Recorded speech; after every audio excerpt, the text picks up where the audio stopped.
are supporting local bookstores, audiobooks, and more. Join the world of stories. As always, thank you for listening. Hi, and welcome to the Libro.fm podcast, where we talk to authors, narrators, booksellers, and more. I'm Olivia. And I'm Craig. On today's episode, which is our 50th episode, which is insane, we got to sit down with Rick Steves. Since the beginning of the podcast, Rick Steves has been on my top tier list of people I would love to speak to. So it feels fitting that it's a big one, the big 5-0. It's also just cool bragging rights to share with everybody in my life.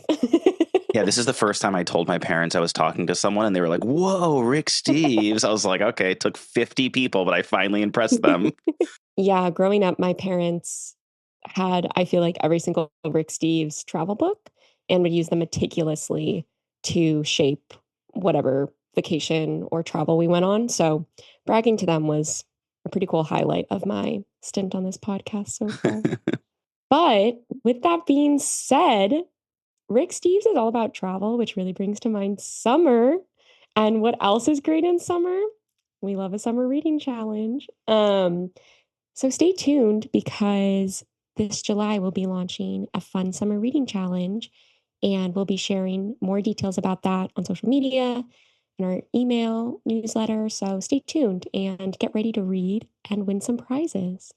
I will stay tuned. I feel like this is the first time I'm hearing about this. I want to join a reading challenge.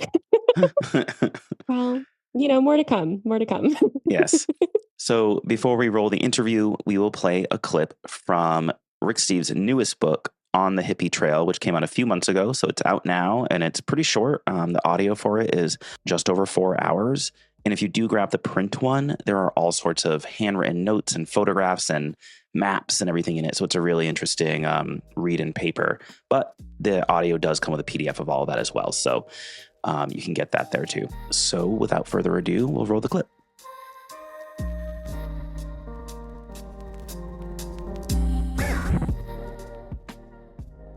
"1978 is a big year for me. At least I feel like I'm doing something big. Having finally finished what seems like a lifetime of going to school, I'm so ready to move on. But I can't imagine what will follow. It just feels right to pause and to take a trip. A long trip. Europe is like a well-worn pair of shoes, very comfortable. But as a traveler, I need more, something to wallop my norms. A need to experience India has burned in my heart for years. But I've always found excuses to cancel and just do Europe again. I think I was afraid. Finally, the plans have been made, and that's where I'm heading. The road to India is a long one. The pavement stops with Europe, but that's where the drive becomes a ride animated by exciting potholes. Like a skier craves moguls, I need India.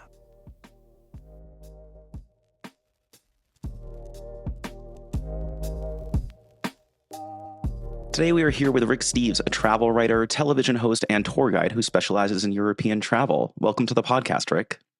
So nice to be with you. Thanks. Is there anything I left out that you want to tell listeners about yourself who may not be familiar with you? Oh, I'm just a lucky guy that found my niche. And I love teaching travel. I've spent 100 days a year ever since I was a student, living out of a 9 by 22 by 14 inch carry-on the airplane-sized suitcase, making mistakes, taking careful notes, and bringing home the lessons from my travels in hopes that other people can travel smoother and with more experience. I have to say that when I was growing up, my parents had pretty much every single guidebook that you wrote, and we planned all of our trips using those books. So thank you for allowing me to travel and helping my parents plan those trips. And I'm really excited to talk to you about On the Hippie Trail, which is, for those listeners who don't know, Rick's latest book.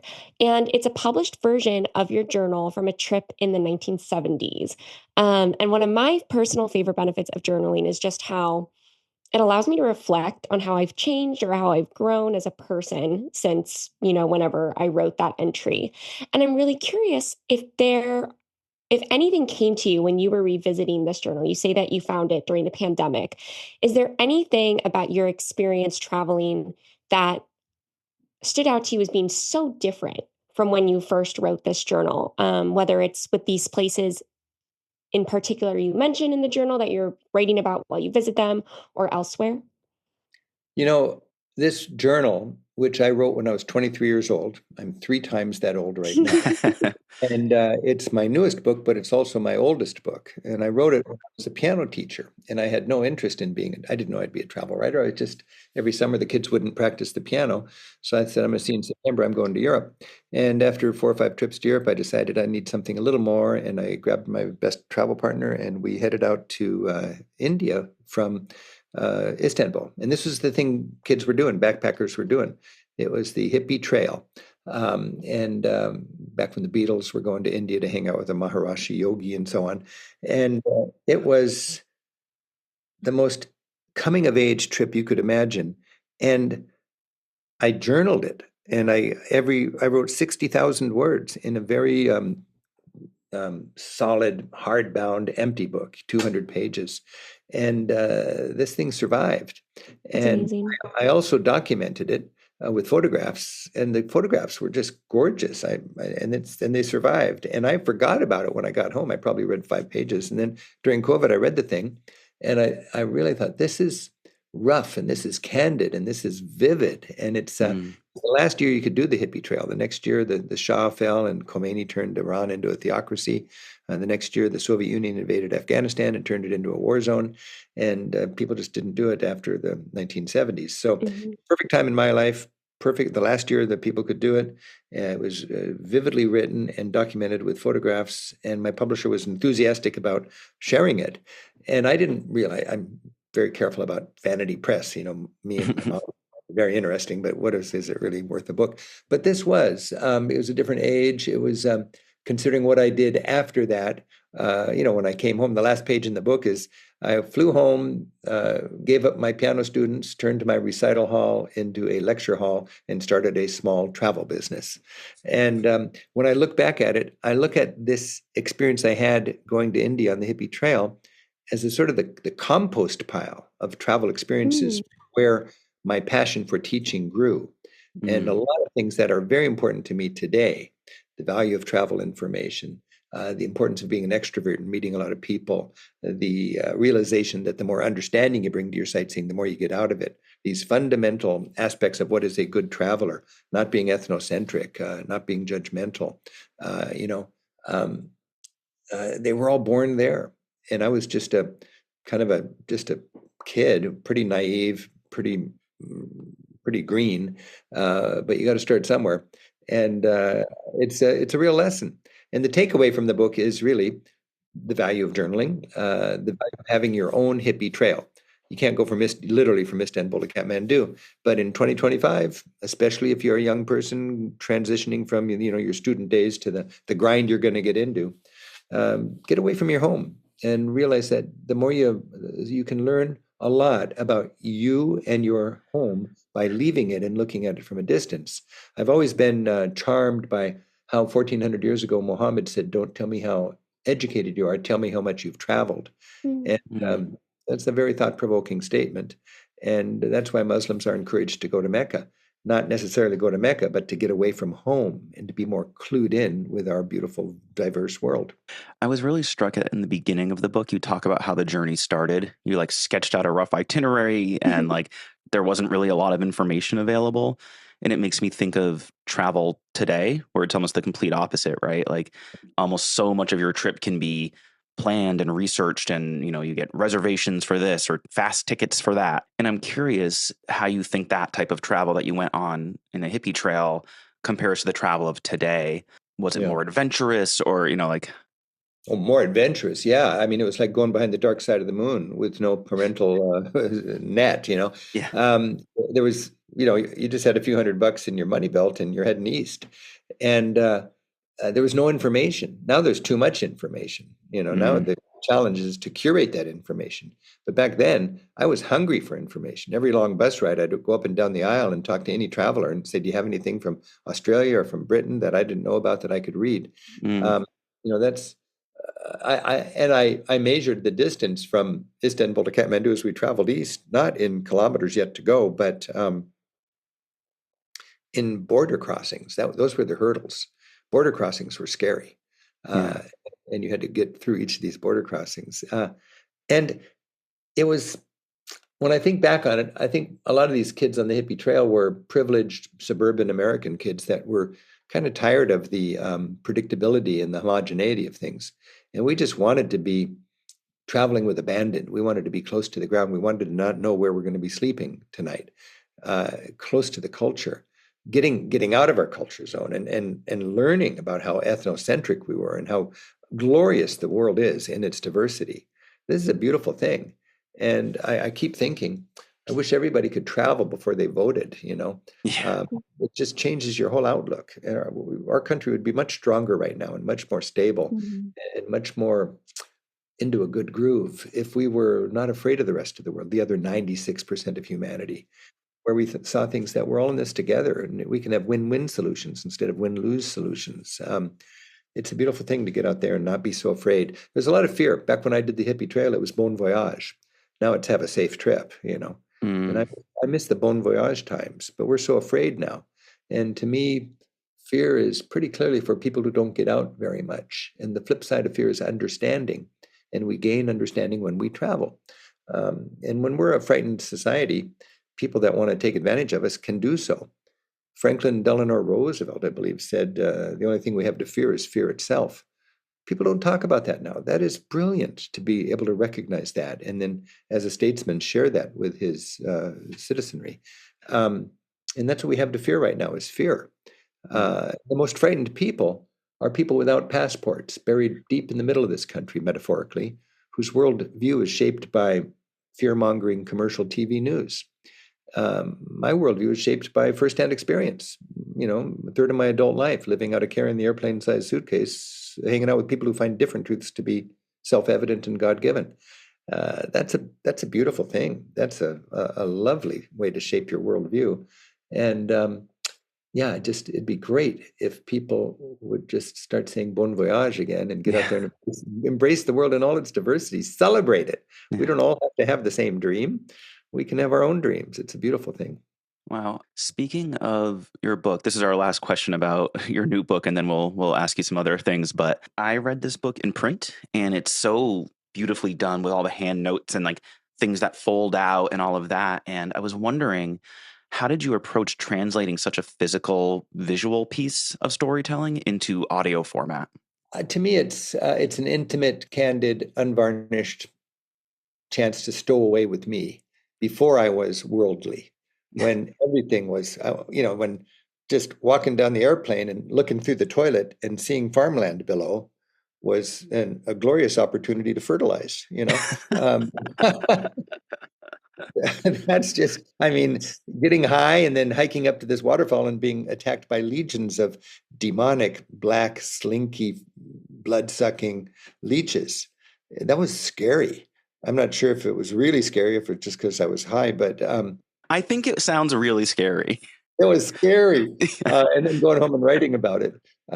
It's just, people know me from a polished TV host or something like that, maybe. And this is just we're really having an adventure together. And to be able to read that was wonderful. So I enjoyed being in a booth reading the book out loud because that's a beautiful thing about a journal. I was going back there. It was vivid all of a sudden, and I had forgotten it, but it was still hiding out in my brain. By the way, if you can buy the book for $30 anywhere you like to get your books, but you can read it for free if you want to on my website in just the photographs of the actual handwritten journal. And that's it's a deal in the book. I say at the very end, if you want to read the journal in its total, just photographic, exactly how it was written with the smashed bugs still on the pages, you can do that. Just go to ricksteves.com and search for Hippie Trail. I was just going to say, you narrate the audiobook so well too. I think you have clearly such like an infectious and, as you said earlier, extroverted personality, and it really shined through. I read it on audio, and I did feel like you were telling me what you were experiencing. Olivia, that you say that, because for me, I think the hardest, most demanding work I do is reading a book of mine out loud in a recording, Really? Because the inflections are just so important. The ideas, the emotions you want to get across behind the words. And you get into this, if you just read the words accurately, you just did half the job. So it's got to take people there. And I worked really hard on it. And I'm not a professional reader, as I've worked with some people who are, and they're amazing. But I needed to read each paragraph low energy, decide about the inflection, and then read it in a way that gets across the excitement of the moment or the fear of the moment or whatever. I think you did a great job. And to an extent, it did feel like almost it was you back when you were writing it at that age, that same excitement coming through. So Good. From my personal view, you did great. You guys know what you're talking about, so I'll take that as a very nice compliment for an audiobook. That's cool. Thank you very much. But one thing I've always liked to do, because I've written 60 or 70 books, I like to write like I talk. To me, I always read what I've written out loud, and I want it to be conversational. And I get to hone the way I communicate ideas through lectures. Lately, I'm thinking about all sorts of political stuff because where we're at as a nation right now. And these are complicated ideas. And how do you translate the value of American ideals more than American trade policies and foreign policy? What are the ideals that make America great? That's a complicated thing, a delicate thing to communicate. How do you communicate these ideas of ethnocentrism and chronocentrism? What's the value of seeing things through the lens of a very, evolved, politically correct 2025 point of view, or some point of view 500 years ago? And where is it appropriate to judge, and where is it appropriate not to judge, and just say that's how it was 500 years ago? So this is really fun for me to be able to wrestle with these complicated challenges as a teacher, and not to wimp out and dance around them. Yeah. I think that ties perfectly actually into my next question for you, which is you have another book that is resurging in popularity right now, which is Travel as a Political Act. And I'm curious if you could share a bit for listeners who might not be familiar with this book about why they should read this book right now. Travel as a Political Act, to me, shares what I think is the pinnacle of why we travel, and that's to get away from our norms, to venture to places we're not supposed to go. The most impactful travels I've had is when I go to places my government really doesn't want me to go to. And when my government says you can't go there, I'm like a little belligerent kid and I want to go there. That's probably one reason why I'm so outspoken about legalizing marijuana, because for me, high is a place, and sometimes I want to go there. And there are times when my government says I can't go there, and that's legit, and I shouldn't go there for a good reason. But there's no good reason for me not to go to that place if I do it as a responsible, mature adult, As far as the Travel as a Political Act book goes, half of that book is when I was in places I wasn't supposed to go: Nicaragua, El Salvador, Cuba, Palestine, Iran, and that's where I meet the enemy.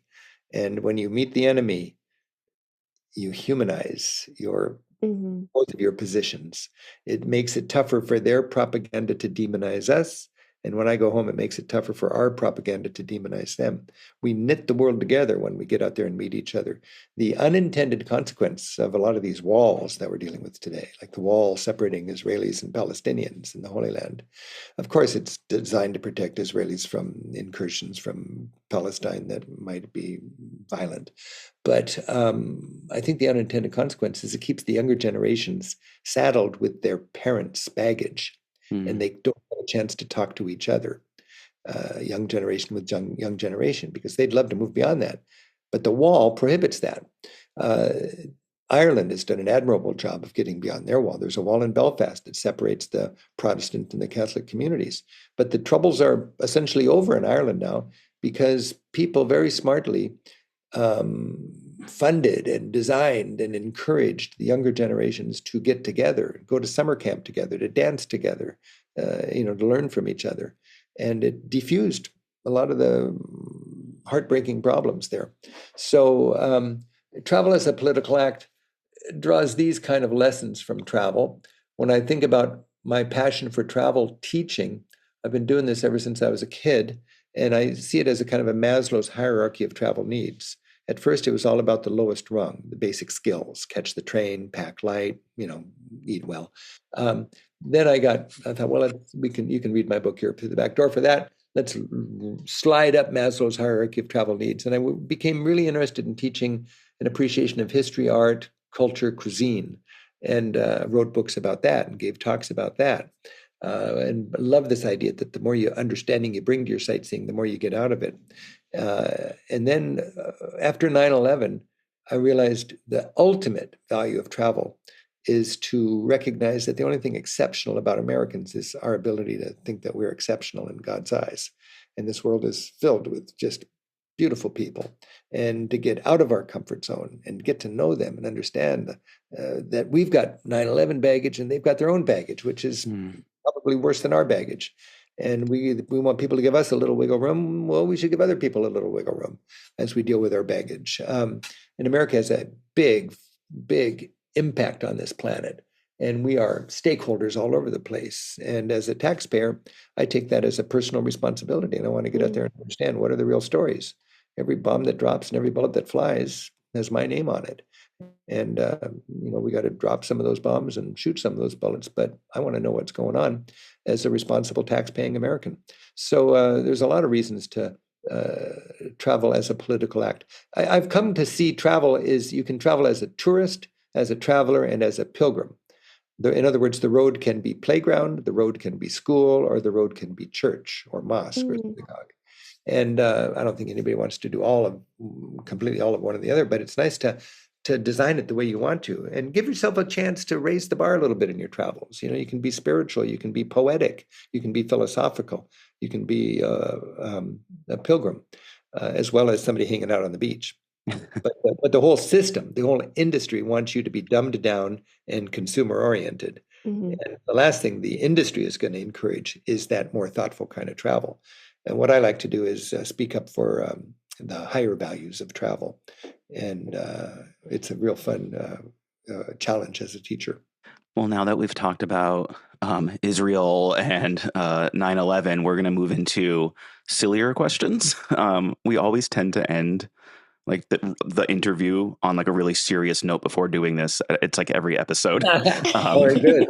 Yeah. So at the end of our podcast, we always ask lightning round questions. They're fast and kind of silly usually. So Right. I think Olivia has the first one.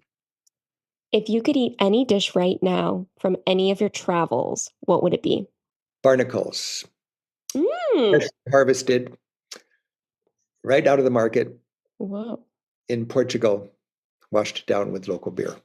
Nice. Amazing. This one's ridiculous, but how many baguettes do you think you could carry at one time? Depends on how big the baguettes are. But I like small baguettes. I could put as many in my bag as could fit. That's 9 by 22 by 14 inches.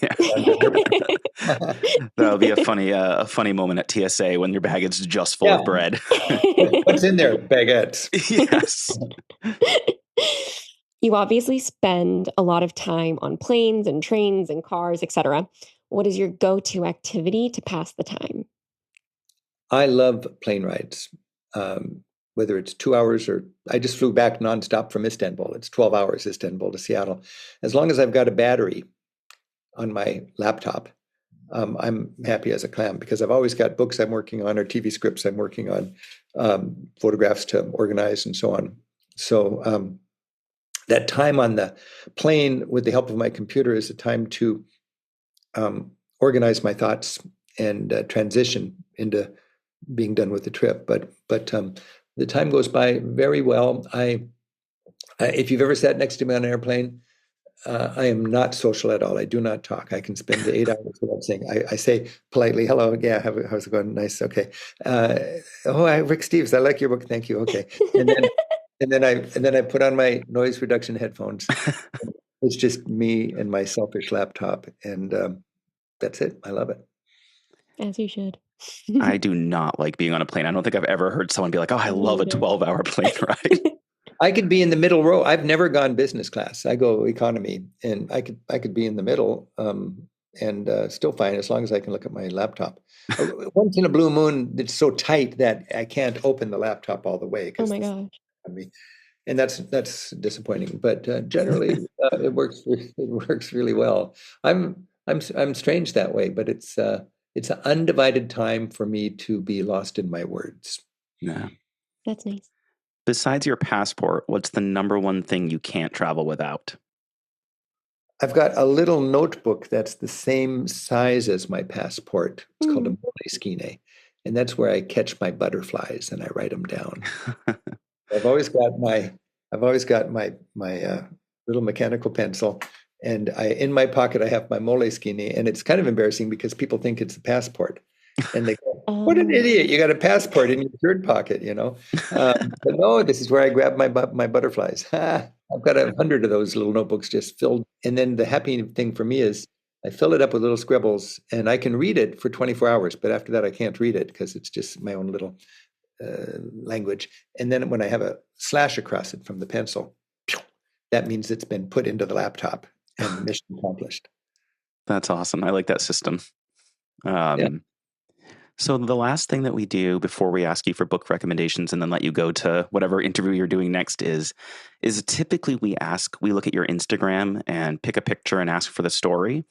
But given that your book has so many beautiful photographs in it, we thought instead we'd love if you want to tell us about one of your favorite photos from the book. Let's see. A favorite photo from the book. There's a photograph in there, I believe, of a monkey holding my biscuits. Oh my gosh. And when I'm in India, they say there's two kinds of travelers on the hippie road, those who know they have worms and those who don't know they have worms. So people are sick a lot on the road, diarrhea. And my comfort food was these English digestive biscuits, and they sold them in little tiny packets like airplane snacks. And I always had that, and I could open up and I knew it was clean and I knew what it was, and there was no risk, and it was just a little bit of back home. And I was at my favorite hangout in Kathmandu called Pai and Chai, which is just the perfect place for hippies to go and smoke a little marijuana, eat apple pies coming fresh out of this medieval brick pizza oven, surrounded by Himalayan peaks, listening to the Doors and the Stones, and surrounded by a bunch of people just in different poetic, stoned philosophers, lovers, all sorts of people around me, and monkeys up above waiting to swoop down and grab my biscuits. And then when the monkey comes, I'm paranoid about rabies.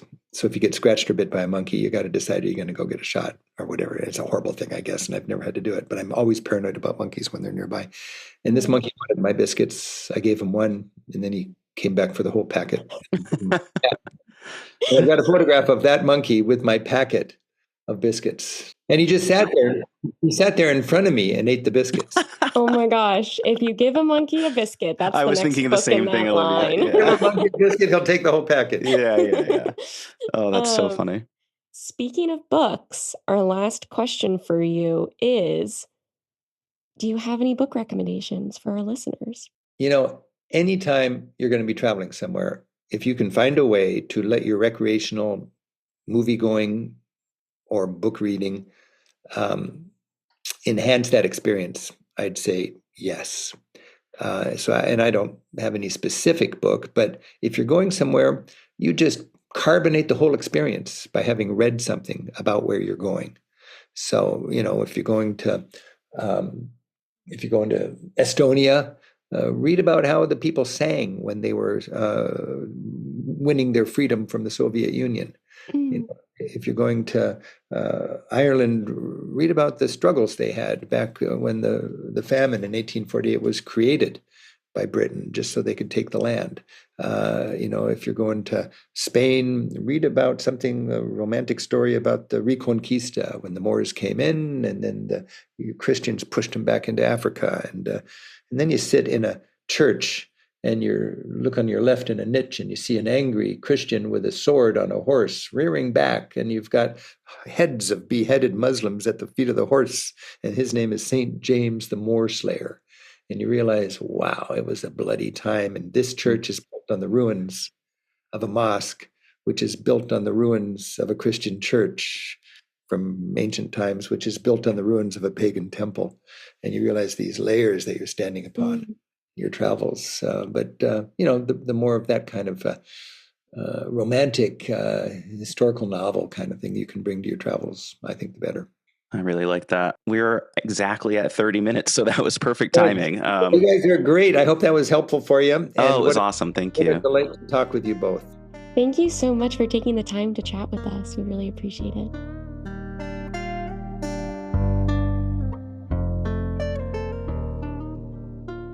Thank you for listening to that interview, everyone. We hope you enjoyed it.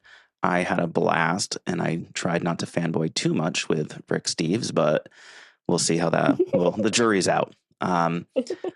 Olivia, I know you have some nice notes here about what you're reading or have just read, so I would love for you to tell us about it.